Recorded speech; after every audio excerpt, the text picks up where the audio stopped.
All right, we're in record mode now.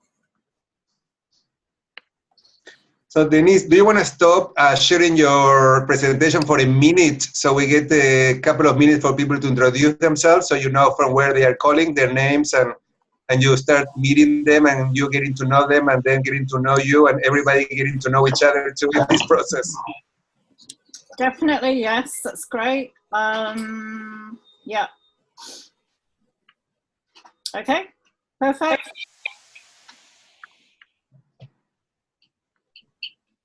Lily, do you want to start? Oh, sure. I want to welcome everybody. This is very exciting. Some of us know who EMCC is or what EMCC is, and some of us don't. I don't think there's a huge presence in the Americas yet, and this is what this is all about.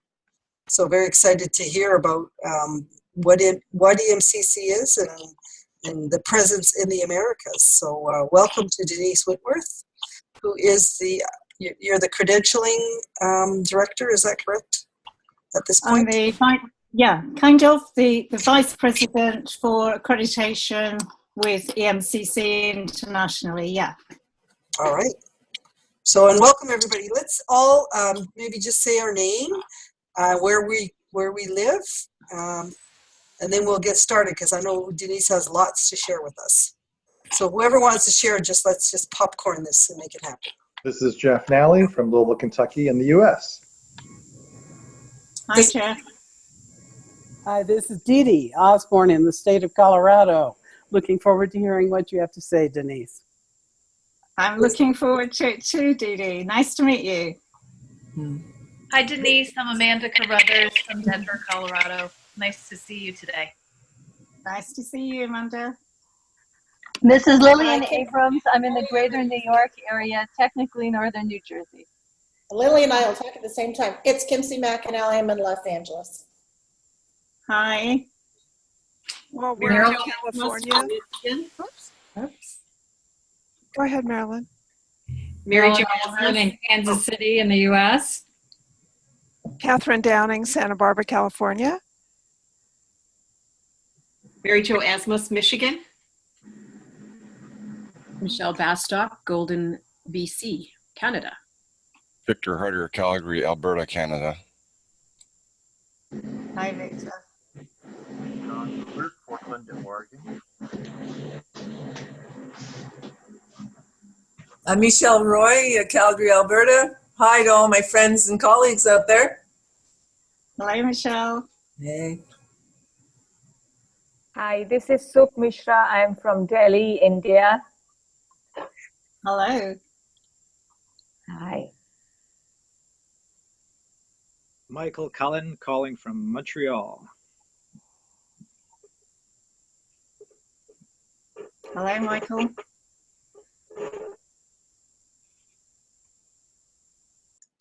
Okay, has everyone gone? Looks like it. And Damien, you're calling in from? Today from Buenos Aires, Argentina. So here visiting my family. And I want to share briefly that I presented the book on coaching supervision in Spanish. We have the presentation of the book, so it went really well, so I'm very happy about that. And I want to thank Denise to be here with us today. I get to meet Denise a year ago when I was presenting my coaching supervision program, and Kimsey, who is here today, requested me to get my program certified by the European Mentor and Coaching Council. So that was a long process and a lot of work, but I'm very happy that I did it because in that way I learned a lot about EMCC and I got involved with EMCC. And I ended up getting my own certification, my own accreditation as a coach supervisor. So in CSA, so far where I graduated, and some of you also are graduated from CSA, Coaching Supervision Academy, they have their own scheme as a supervision program where when you finish, you need to keep recertifying. But when I was looking for options, I would rather decided to do it in the European Association that we want coaching supervision school. So I went through the process. I think I am the first non-European accredited supervisor And I would like to invite everybody here to consider that possibility. So that's the invitation, and that's the reason why we have Denise today to talk about EMCC and how they have the different certifications, in particular, the coaching supervision accreditation. Let me tell you briefly about Denise. She has an extensive international business and education experience as an executive coach, mentor and supervisor, assessor, researcher, facilitator, and consultant. She's currently the European Mentor and Coaching Council International Vice President for Accreditation, responsible for leading the EMCC International Strategic Priority, setting the global benchmark in professional coaching, mentoring, and supervision accreditations. So Denise is responsible for all accreditation for EMCC, and I do believe it's a great contact for everyone interested not only in this supervision accreditation, but in any of the other accreditations too. So Denise, thank you for accepting the invitation, being here with us today. I am going to ask everyone please to put yourself in mute so we don't hear your background, and Denise is going to be sharing the screen. I asked Denise to do only a 30-minute presentation, so we can have 30-minute presentation and 30-minute dialogue and conversation. So if you have questions, please write them down, and you may put them in the chat room if you want. And the second half of the session today will be for Denise to answer any questions we may have. Okay?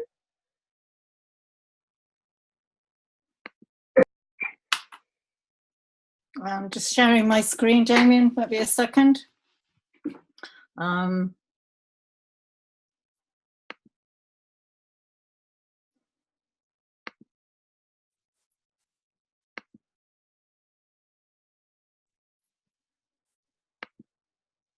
Right, okay. I think on the screen you should see just the first slide with my name on it. Is that correct? I'm assuming. Yes, yes, yes, we can see it. We can see it. Denise, if you have any question, let me know. We can see it. Okay, perfect. Can I just say to begin with just how delighted I am that Damien invited me this evening. Well, it's evening for me, early evening for me, morning for yourselves. I really am so pleased to be able to share the work of EMCC, and particularly proud of the work that Damien's been doing with myself, with colleagues, with the European Mentoring and Coaching Council. So I hope to share with you this evening a general overview of EMCC, but also to focus particularly on the supervision element of our work and the amazing opportunity through what you've already completed, whether it's training or experience as a coach, as a mentor, as a supervisor, which will enable you to gain that accreditation for your supervision work. So I'm going to run through the slides. Let me just move that out of the way. Okay.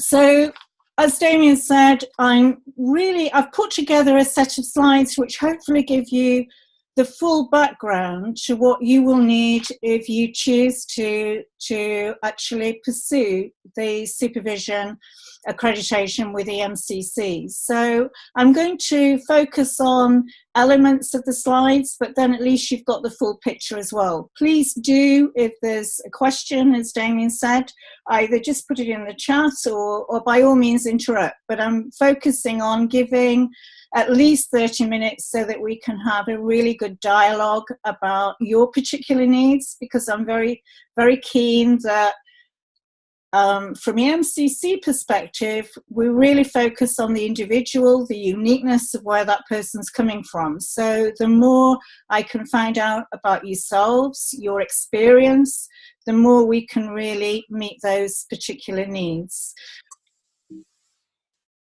Okay, right.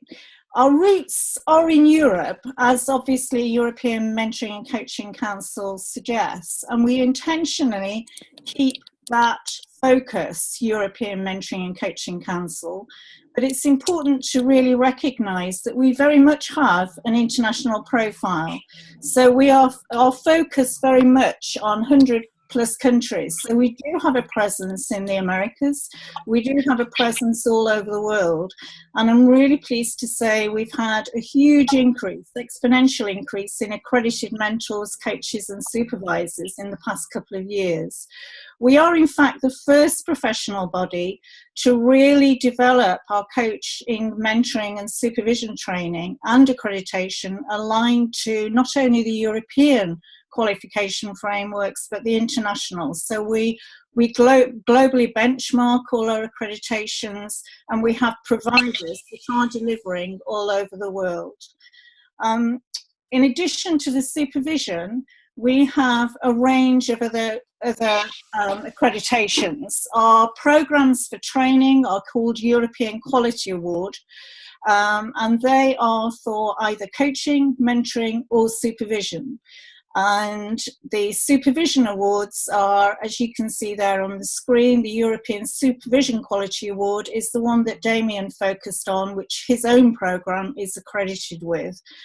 So again, all our awards are very focused on competence framework, having all the quality processes in place, ensuring that we meet those international and European standards and delivering worldwide.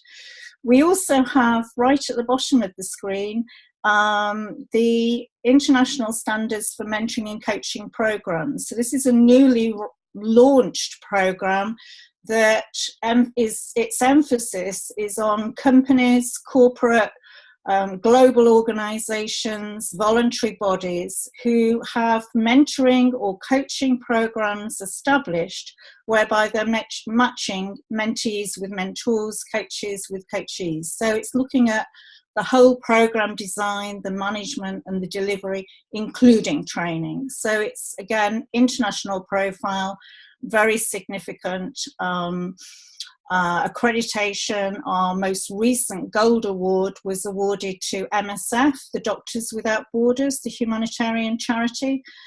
So very high profile internationally.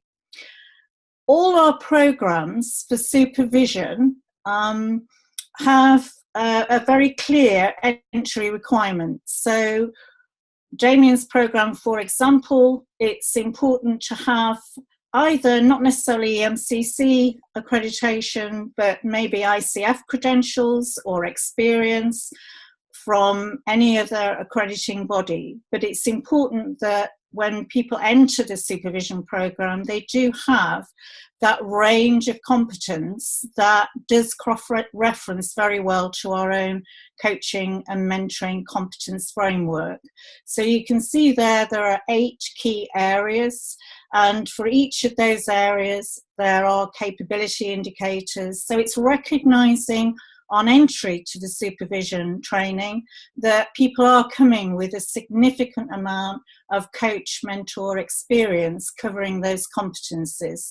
So in the case of the European Mentoring and Coaching Council, that would be a European Quality Award for the training, and it would be a European individual accreditation for the coaching or the mentoring, and would be at 4 different levels: foundation, practitioner, senior practitioner, or master practitioner. So a parallel might be senior practitioner would parallel with the PCC, with ICF, or the ACC as well, paralleling with the practitioner award.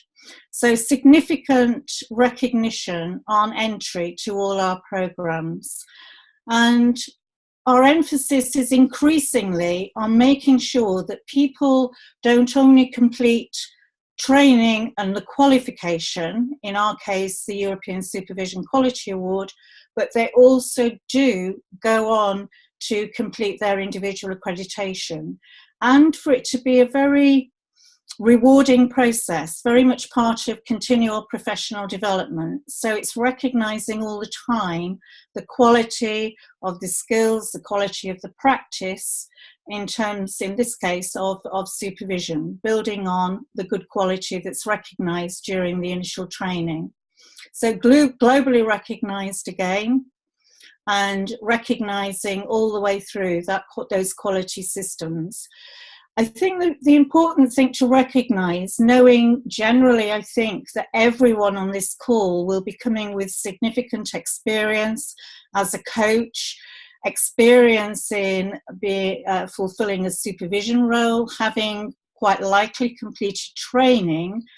The route towards individual accreditation is down that left-hand side of this diagram, where it's recognising that experience and recognising that it's a fast track towards gaining your individual accreditation for your professional practice. Equally, it's very inclusive, all our accreditations are very inclusive, so we do also recognise that people might be coming not with qualifications but a vast amount of experience, and there's equally that opportunity to evidence that in the process to gain the individual accreditation. So it's very much including every person's unique experience, valuing what they're coming with in terms of their individual professional accreditation. Our supervision competence framework has 6 core competencies. So in completing any training with EMCC, or in fact us recognising other forms of training, for example, postgraduate qualifications in supervision, we have very close partnerships with a whole range of universities worldwide. So equally, the training completed in the university context would be recognised in terms of gaining the individual accreditation for individuals. Our focus is very much on reflective practice. The real strength of the European Mentoring Coaching Council is having that quality space to really deepen people's reflection, and through supervision to really enable people to build on their experience and to recognise that as an ongoing developmental process.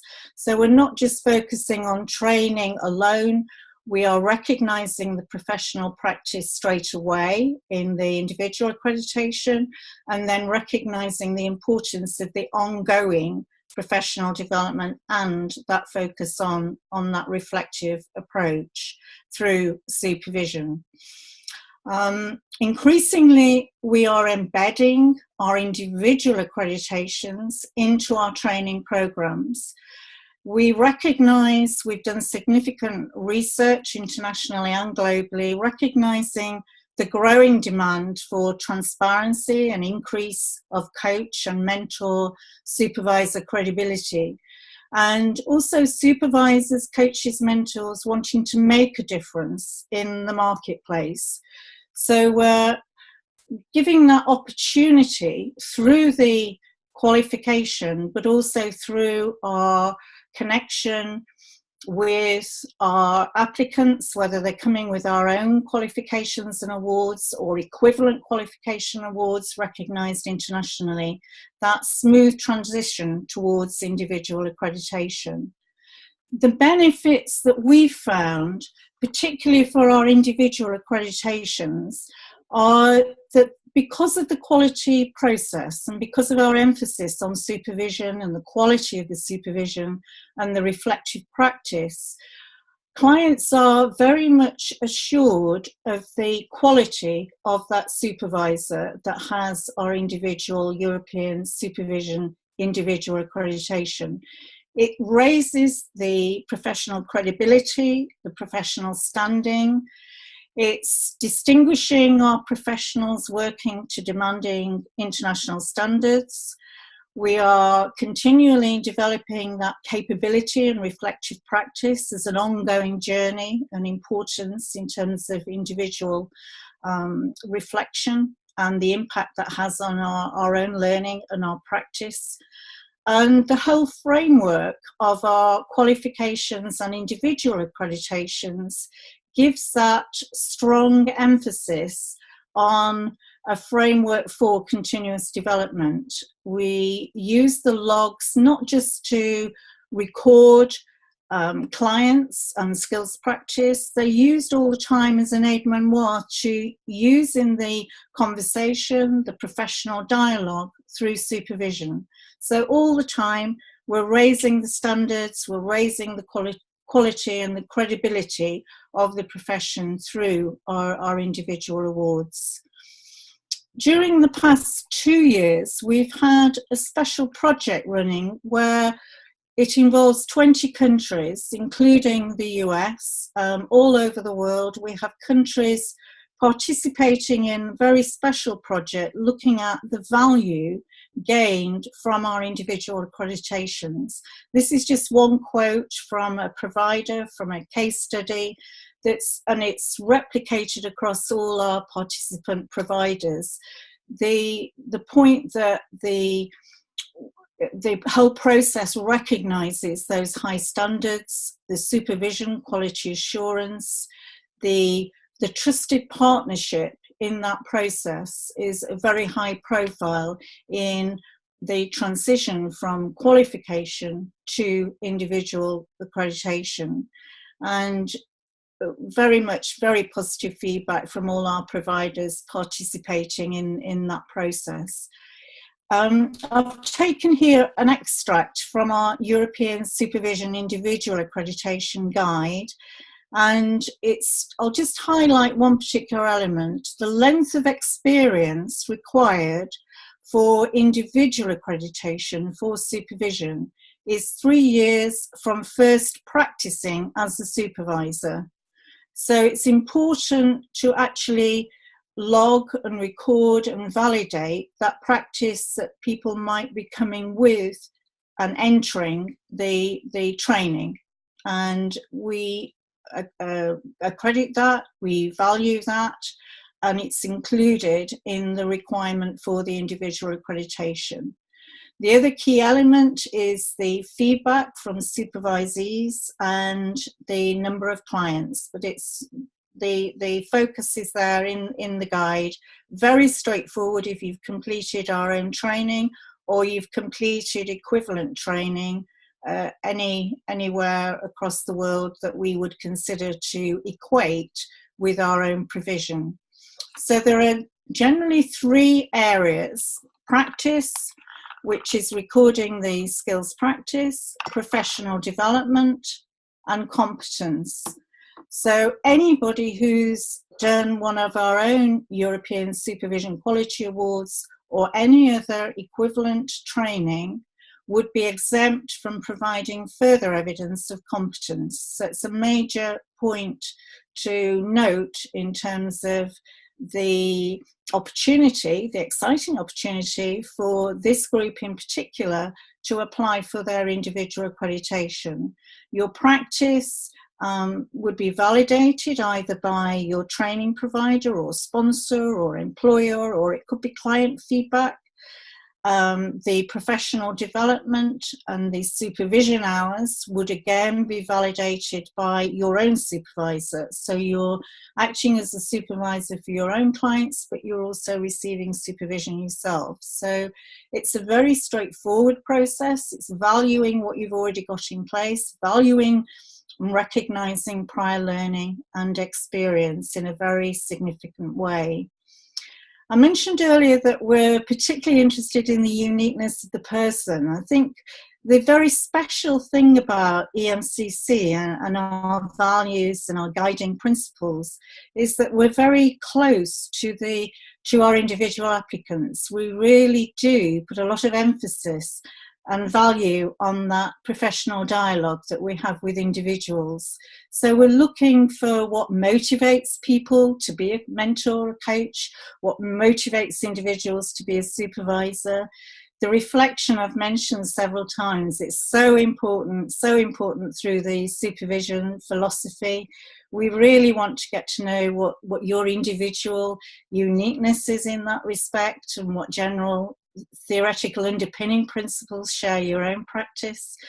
We're very interested in how your practice has evolved and developed. So this isn't just a statement in a written form, it's very much validated and assessed through dialogue. So it's very much an ongoing conversation with our applicants so that we can celebrate the success of where people are in terms of their supervision practice. We have a global code of ethics which underpins everything we do from an EMCC perspective. And it's lovely to think we are just coming to the end of our 25 years, our anniversary, 25th anniversary as a European Mentoring and Coaching Council. One of our founders, David Clutterbuck, is still very much one of our ambassadors, and I think you're probably aware of David's prolific work internationally. And Lisa Lewis, our president, who has just stepped down after 8 years of being with EMCC and president for 6 years, is continuing as an ambassador with EMCC. So we've got a really strong ambassador links, very strong higher education, business links worldwide. And the guiding principles that are just on the screen at the moment, I think just sum up that uniqueness about our connection with individuals. We really do aim to bring together all interested parties, designers of programs, providers, researchers. We have 25 years of research informing our practice and continuing to inform our practice. And we very much promote the adoption of quality standards in a global context. Applying is very, very straightforward. I've put some tips here just as an aid memoir after this call for you to refer back to. The most important thing is that we connect with you as individuals. What's your special experience? What client connections have you had so far? What supervision training or experience have you got? And I hope in the time we've got just to pick up people's specific unique cases, we'll begin to do that. And what's really good also about this call, ignoring the costs, is the international case studies. I'm really delighted to invite anybody on this call to be a very key contributor to those case studies. We will be delighted to integrate anybody's work in terms of individual accreditation experience to inform our future practice. So that's a special, unique invitation to this group. And once we have a really good profile of where people are coming from, we can tailor that individual support especially for you. So that's just a very quick whistle-stop tour through the background of EMCC, some of the key points in terms of supervision, individual accreditation, and supervision training, and our own qualifications, our own accreditations. And I just very much welcome your questions, your contributions to this call, so I can get to know you, and hopefully we can begin that journey towards accrediting all of you for your individual accreditation for supervision. Well, thanks for that, Denise. That was very rich and very fast and lots to absorb. We have some questions in the chat box I'd like to ask of you, and then we'll open the floor up to further questions if that's okay. So the first one from Michelle Roy is she's interested in knowing the difference between certification and renewal. And I think you've already said that you're open to be contacted in the future. Yes, very much so. The difference between certification and renewal, did you say, Lily? Yes, that's right. Yeah. Certification probably isn't a word we would use. I'll use the terminology that EMCC would use, and there's obviously a parallel.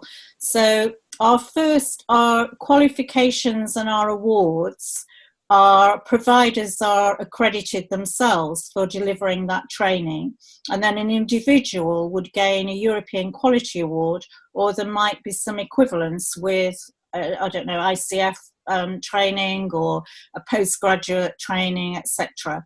Once somebody is individually accredited, so in the case of supervision, it would be the European Supervision individual accreditation. That lasts for 5 years. So the accreditation for the practice, for the professional practice, is assessed and individuals supported at that stage. So they're then on that journey of continuous professional development. Then after 5 years is the renewal, point of renewal. Does that cover, was it, whose question was it? Michelle, does that cover your question? Michelle, does that cover your question? Yes, thank you. I was also pointing to, and we don't have to spend any more time on it, but I was also pointing to the difference of renewal between the organization now I'm renewing with, which was the CSA. But that's something I can follow up on. Thank you. Well, interestingly, CSA is accredited with EMCC. So the actual supervision program that's run by Edna and her organization globally is accredited with EMCC. So yeah, it's a very I've taken that program. I'm certified through them. Thank you. you. You are in a perfect position. Yeah. Everybody who went to the program with Lily, like Michelle, when we ran the program together, and people came behind us. I think they are they can definitely, they are ready to apply. Some people went through the program, Denise, last year. So maybe they need the 3 years that you are requesting before they get the hours to be able to apply. When people renew the credential, I refer how many units, because, like, for example, with Lily, we're organizing a conference, and that we may provide hours for that. But how many hours people need between every 5 years? How many units? The hours for renewal. Yeah.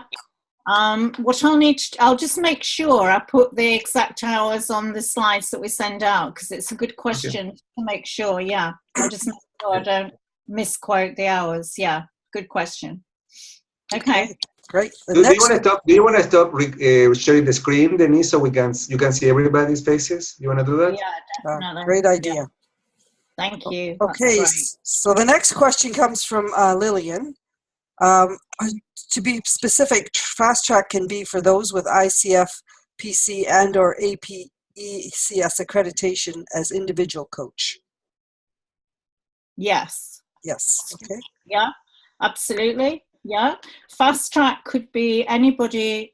I think I'm just going to repeat what she said, actually. Yeah, anybody that comes with one of our own qualifications, for example, Damien's program or the CSA program of Edna's, or any other, and this is where we're very focused on making sure we recognize prior learning in all respects. All we would be very conscious of is if it wasn't an accreditation, what we would do at that point is just make sure there was a very clear match to our own emphasis on reflective practice and supervision. But in principle, all equivalent qualification, all qualifications for supervision, particularly at postgraduate level, would be accepted as fast track to the individual accreditation. Yeah. Okay, great. And Marilyn has a question, and then Michael Cullen has a question. So Marilyn, do you want to go ahead and ask your question? Let's get some interaction going here. Yes. Yeah, I had asked how important is it in Europe to have this EMCC individual supervision designation, and wondering if you've done some research with clients around that. We have, very much so, and it's gone through quite a big change, because I would say perhaps 3 years ago it was the beginning of people recognizing the importance of supervision in general. EMCC has always had that emphasis on supervision through our coaching or mentoring programs. So it's always been very important. And then about 5 years ago, we introduced our special training for supervision and our individual accreditation. So it's very much a growing and now is becoming much more significant. So all our providers, whether they are coaching or mentoring providers, embed that concept of supervision. So it's on a roll. Then people recognize the importance of it and the value of that reflective practice, so that when people are experienced as a coach or a mentor, they then are in a very strong position to continue that journey. So yes, our research is suggesting that there is that growing importance and the credibility in terms of working with clients, because we put so much emphasis on that reflective space and on that quality systems through our training and through our process of individual accrediting. The clients are recognizing that. I think it's more, though, of a personal journey, that it's very much a celebration, a reward, feeling that reflection is very much having a profound influence on your practice as a supervisor or a coach or a mentor. So yeah, I'm really appreciating the reflective nature of this process. So yeah. Thank you for that, Denise. Michael Cullen, would you like to ask a question? Yeah, sure. I'm just curious as to how prevalent the demand is from corporations or individuals that a supervisor be accredited. Yeah, again, it's very much increasing. We work with a lot of global organizations, for example, Deloitte, Grant Thornton, KPMG, etc. We did some research, Lewis and myself did some research last year, working with organizational coaches, both internal and external, and looking at the focus that they placed on having that accredited supervision in place. Things are changing. I think because there's an increased understanding of what supervision is and the value of it, there is, in parallel to that, an increasing demand to have supervisors accredited in the same way we saw with coaches and mentors many years ago as the accreditations evolved. So yes, in some respects it's early days, and in others we have some very enlightened corporate organizations who have very much embedded supervision in their coaching training, their mentoring training, and very much are working towards accrediting their supervisors as well. Yeah. Okay. Kimsey has a comment to make. Kimsey, would you like the floor, please? Yeah, sure. Thank you. Nice to see you again, Denise, and everyone. Hi, nice to see you. It's been almost a year now since we it has, yeah, it has. Why the year has flown by. I was curious, and this may be something we explore offline, if that's more appropriate, but I know there's a few Coach Source coaches here. I think Coach Source is in sort of this unique position because we have 25 to 30 trained supervisors. And I'm wondering if there's a way for us to work together, whether that looks like supporting the research or the case studies that you were talking about, or related to client work, or as we see things changing and sell to clients and those things. So, yeah, very much so, which is why I emphasize the case studies, because the costs for individuals, obviously, it becomes more cost effective the more you get that critical mass. But the emphasis, to be quite honest, from our perspective, is really supporting the philosophy, the concept of training, of qualification, and individual accreditation. So the more we can do in working, for example, with yourself to facilitate that journey, I would be delighted to work with you as a special group, to work with anybody that's on this call as a special group, because we can really then focus on, as we would do normally, individual needs anyway, but I think it becomes quite unique, the nature of that group, doesn't it, and the interaction of that group and the experience they bring. So yes is a simple answer. I would be delighted to do that. Yeah, very much so. And the same applies to anybody on this call. Yeah, very much so. Thank you. All right, I'm a special group in myself. That's fun. In my mind. Catherine is next. Catherine. Yes, hello, Denise. Thank you. This is such a rich discussion. I'm really curious about language and what terms mean, what we hear, and what others mean by it. So would you just define reflective practice from your stance or from EMCC's stance? Yes. Thank you. We need a special definition, I think, because it's a bit like the coaching definition, isn't it? And the mentoring definition, and what does it mean, and how do you differentiate, etc. Reflective practice, right from the beginning of our coaches or our mentors, and I think I didn't actually mention that EMCC has always had that equal emphasis on mentoring as well as coaching.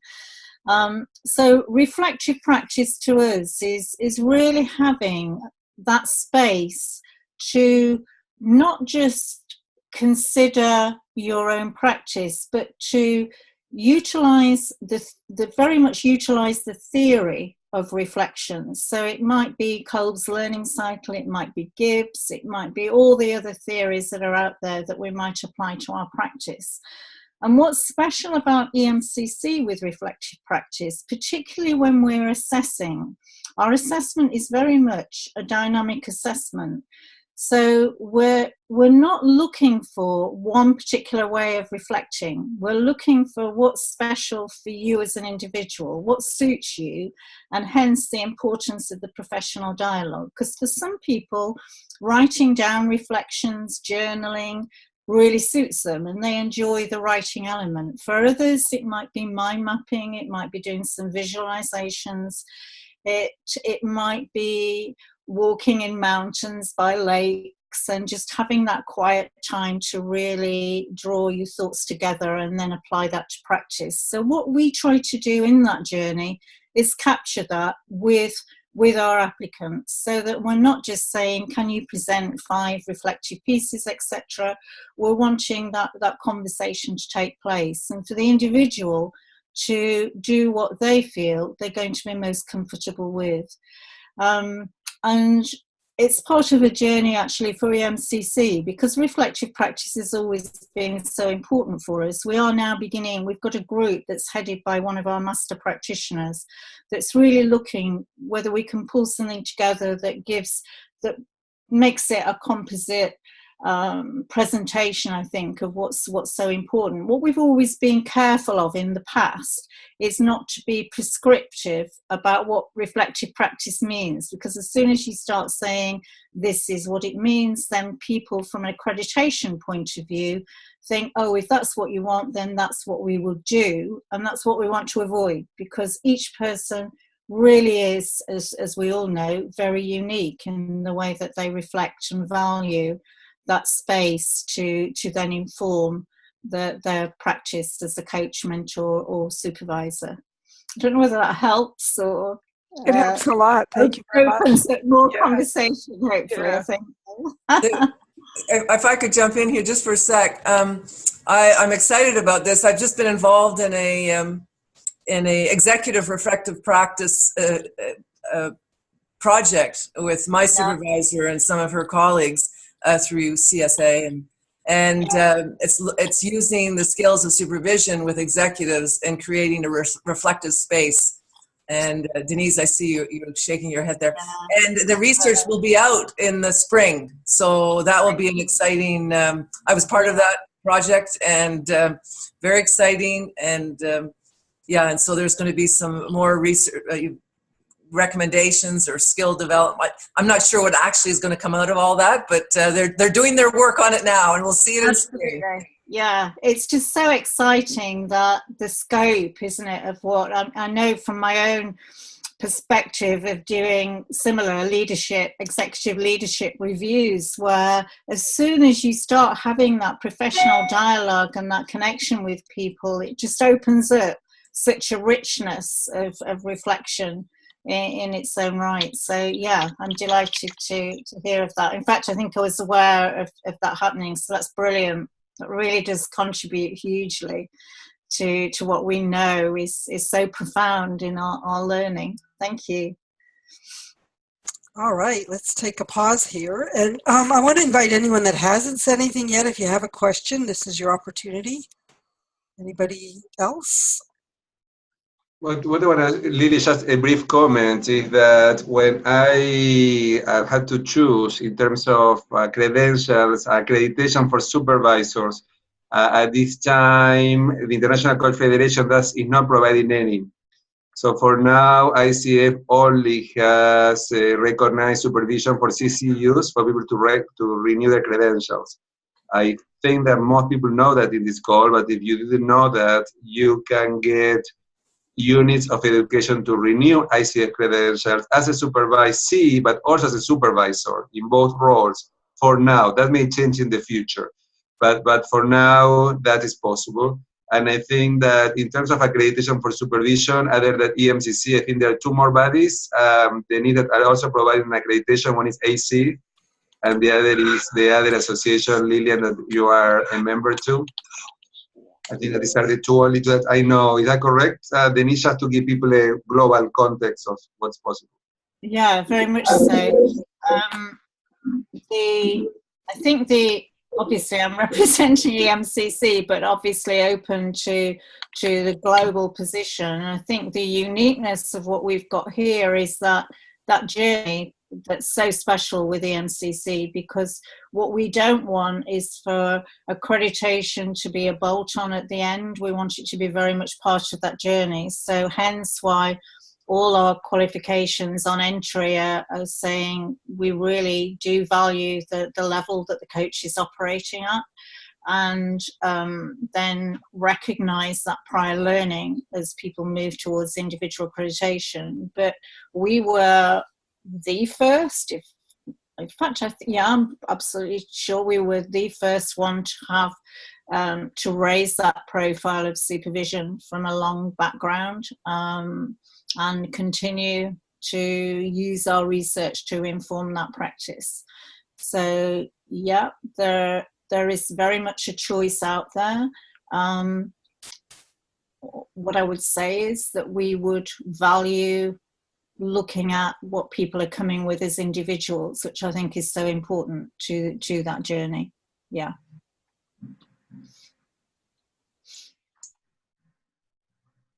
Okay. And I really, what I like, Denise, with EMCC is that part of the code of ethics is that we also are required to be under regular supervision as well, yeah, which is something that ICF has not gone to at this point. Yeah. I think it varies country to country, even with ICF, doesn't it? I mean, we experience people having different emphasis in different parts of the world.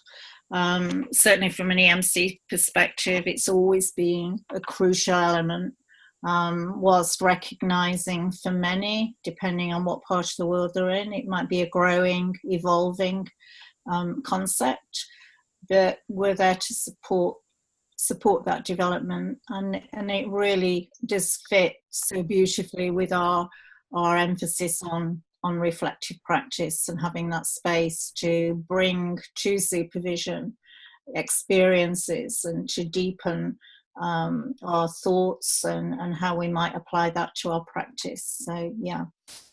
Okay, great. What other questions do people have, or comments, thoughts?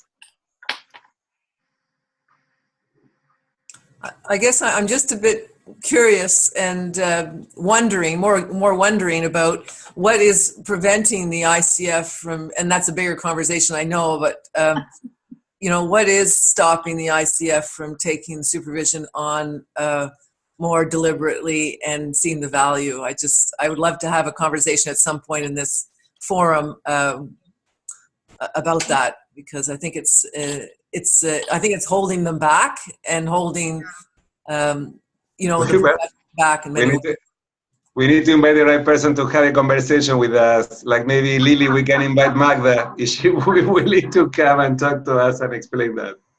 That can be possible. I mean, it's partly the research informing practice, isn't it? From our experience, our own research informs our practice that it is right, and it's so valuable. But but the ICF, I think even on their website, they're saying that the research doesn't necessarily inform that direction, but things might change.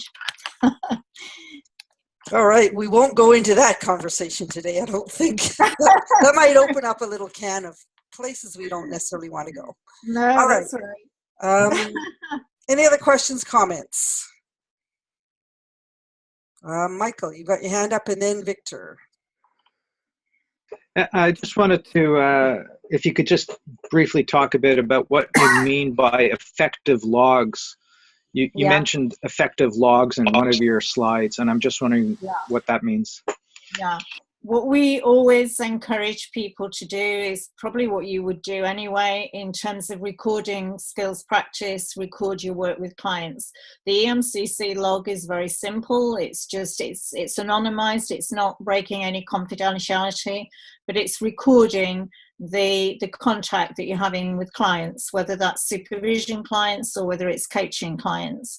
But our emphasis is on that not just being a number exercise or recording for the sake of just counting hours and saying, tick, I've done that. It's more of, as I think I mentioned earlier, an aid memoir to the conversation, to the dialogue that might take place. So the logs and the templates we use are very much highlighting some of the key points that are coming out of that client relationship. Not in any way, it's totally keeping the confidence, but the points that are coming out for us as supervisors, as coaches, etc., and how they might be then informing our own practice. So it's using the log in a very dynamic way. And then the logs, of course, and those are logs as evidence for accreditation. Right. And are those templates available through the EMCC website? Absolutely. Then I'm saying absolutely to yes, they are available, because I would very much like to share those with you. They are very simple. They are what are shared at the point of people accrediting their programs with us. But there's no reason why people on this call, if you would find that helpful, that I could very much share that. That's not a problem. Well, the people from the program that graduated, the form that you fill out are the form from EMCC. So you are all familiar with that already. Right. But in terms of what I want people to be aware for everyone, different EMCC that ICF, EMCC wants to keep track of your own self-reflection. So it's important that you take note of your own self-reflection as a supervisor in the process with your supervisees.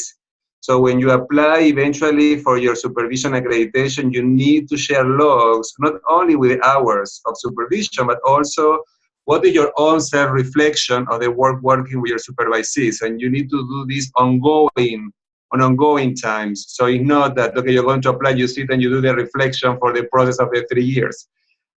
So I had to do that myself because I didn't know that I had to do that. But I want people to prepare and know that there are two things that the EMCC do differently than the ICF.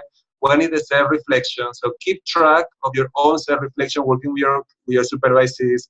And the second one is getting feedback from your supervisees on an ongoing basis. So the idea is not that you ask for feedback the day that you are applying for your credential, your accreditation, but your ongoing basis are getting feedback from your supervisees about how the process is going in writing, not just telling you what they learned from the process. So my suggestion is every time that you finish a supervision assignment, be sure that your supervisee writes to an evaluation. The way we also deal with that in terms of reflection is the more you embed reflective practice in your professional relationship as a supervisor, the more your clients are able to really in depth reflect back on the benefits and the value they're gaining from that relationship. So it's all part of an ongoing professional relationship with your clients. The whole emphasis on reflective practice. Okay, we have Victor up, and then Kimsey has a question. Just a quick one regarding the clarified costs, both one-time and annual. If you can clarify that for us, it'd be great. Yeah, the annual it's not an absolute requirement to be a member of EMCC, but that's an annual fee for international membership. We have affiliated countries, so where there's an EMCC in a particular country, the annual membership fee is paid to the country. Where a country has not got an EMCC presence, we have international direct membership. So that's an annual fee. That also opens up all the opportunities to conferences, all the research, etc., etc. So you get huge benefits from being an actual member. And then the actual fee for accreditation is a one-off fee for the accreditation, and then a much reduced fee every 5 years for a renewal based on continuous professional development, continuous supervision and feedback. So it's a very simple renewal process, but it does recognize that professional integrity, as Damien was saying, an ongoing reflective practice, ongoing connection with your own supervisor and feedback from the supervisor, etc.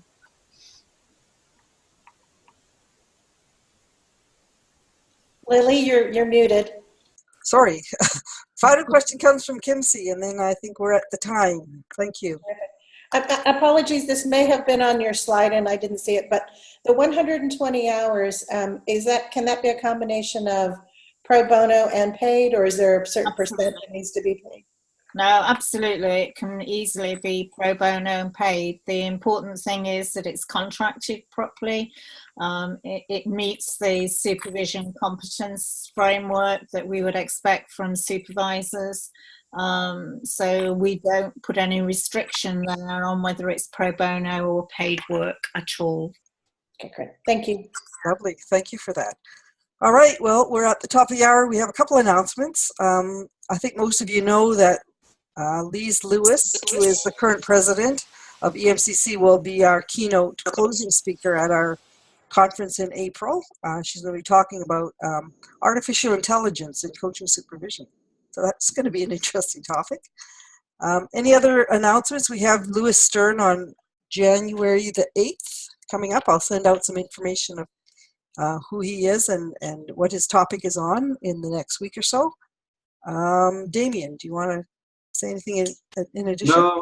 No, I want to say Denise, thank you very much for joining us and sharing the information. Some people were asking, I know that you are available to answer personalized questions. So do you want to write down your email in the chat room for people to copy and paste if people want to reach you? And we are going to make the slides available from the presentation and the recording.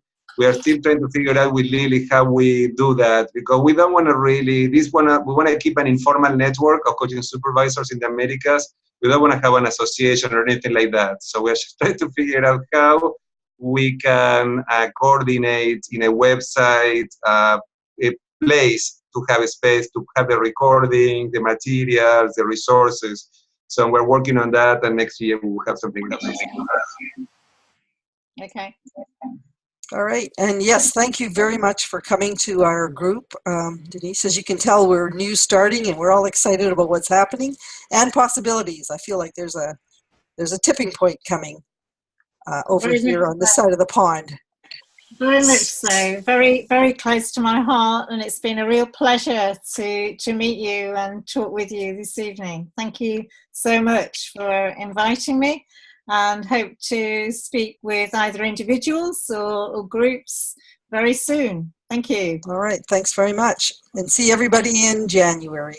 And happy holidays happy for holidays. everybody. Yeah, thank you. Thank you so much. Thank you. Bye. Bye.